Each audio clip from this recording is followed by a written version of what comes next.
اعوذ بالله من الشیطان الرجیم بسم الله الرحمن الرحیم کتونکو اوریدونکو السلام علیکم. مو دواړو فریقینو ته دا خوست کوو چې خدای ته وکسوي جنگ د مسلې حل نه دی، جنگ بربادي دی، جنگ رسوایي دی، امن ترقي دی، امن خوشحالي دی. تاسو یې ټولې د ډسټرک کورم څه څومره مسلې دي، د ځمکو مسلې دي، په مینې محبت سره د جرګې په لارې باندې، کاغذاتو مول په لارې باندې مینې محبت سره یې حل کوئ. څنګه تاسو ته پاته دی چې موږ ټول مسلمان یو، د یوې انچې ځمکه چې هغه تو په غصبانه طریقې باندې قبضه کړې وي، هغه کې نه تو مونځ کېږي نه تو عبادت کېږي.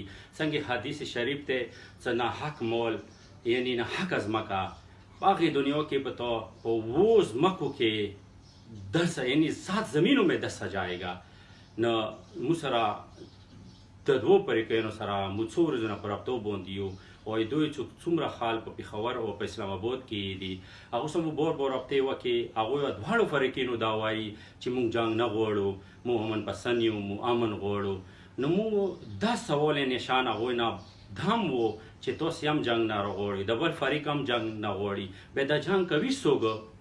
خو بیا دغه مو دا دواړه فریقین په رضامندۍ سره په یوه ځای باندې په پېښور کې د ممکن کېنولو، او دا خل متفقه طور باندې دوی وویله چې ډزبندي ده وشي، او دوی خپلو هلته په ډسټرک کورم کې خپلو خلکو سره رابطې هم وکړي چې فورا د ډزبندي وشي، او هغه نه پس ته صلح عمل تیار شي چې دا مسله هغه سره مو حل شو، او هغه کې مو څه حده پرې کامیاب هم شو.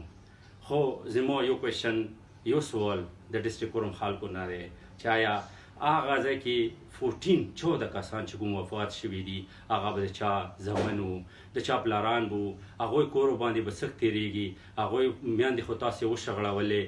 آیا ایدي تپوس به هغې دنیا کې مونږ ټولو نه کېږي؟ بالکل به کېږي. زه بیا تاسو ته دخواست کوم چې خدای دپاره د امن په لارې باندې د خپلې څومره مسلې دي د حل کوئ، او د خپلو منځو کې برداشت مدا پیدا کوئ، یو بل برداشت کوئ. ایمو تاسې دلته اوسېدونکی دی، الله د نوره تاسې خدای خوشحال ساتي، فورا د ډزبندي وکوئ او مینې محبت سره خپل ژوند مخکې روان کوئ. والسلام.